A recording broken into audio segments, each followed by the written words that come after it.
The Haunting of Valak in the Abandoned Subdivision. Deep in the outskirts of town lay an abandoned subdivision, a once thriving neighborhood now overtaken by decay and silence. Houses stood like forgotten skeletons, their windows shattered, their walls covered in vines.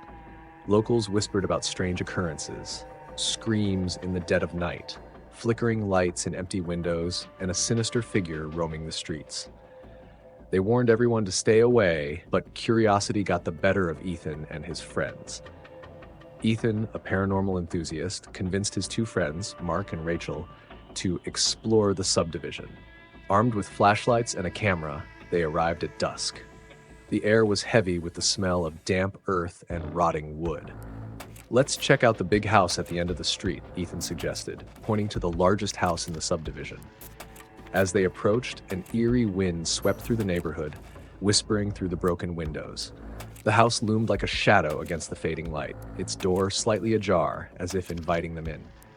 Inside, the house was a wreck. Furniture was overturned, walls were scratched with marks that resembled claws, and an unnatural chill lingered in the air. "Creepy," Mark muttered, his voice echoing. Rachel shivered but followed Ethan, who was eagerly filming everything. In the living room, they found a dusty crucifix hanging upside down. "That's not a good sign," Rachel whispered. Suddenly, a loud thud came from upstairs. The group froze. "What was that?" Mark asked, his voice shaking. Ethan grinned nervously. "Probably just the wind. Let's check it out." As they climbed the creaking staircase, the temperature dropped even further. The hallway was dark, lined with closed doors. A faint sound of humming echoed through the air. "Do you hear that?"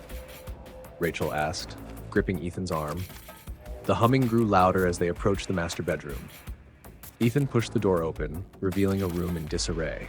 The bed was stripped bare and the wallpaper was peeling. In the center of the room stood a figure in a black and white nun's habit, her back turned to them. "Who's there?"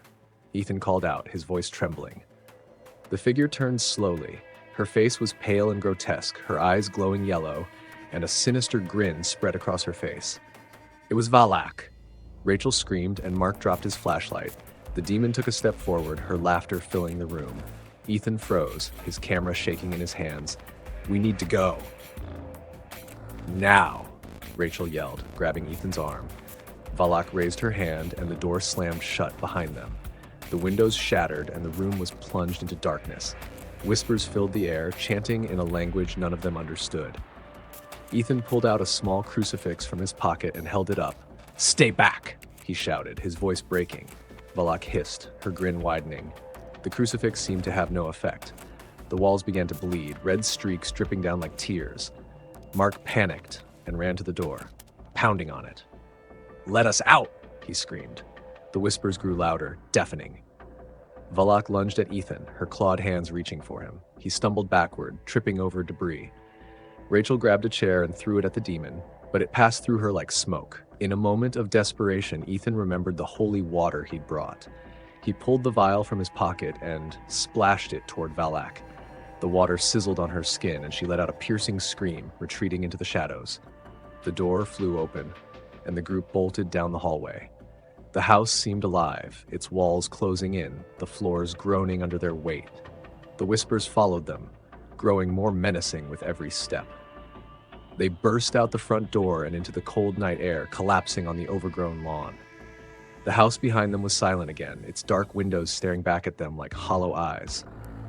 Ethan turned to look back, his camera still in hand. In one of the upper windows, Valak's face appeared, her yellow eyes glowing in the darkness. She raised a hand as if to wave goodbye, her laughter echoing faintly in the wind. The trio never returned to the subdivision.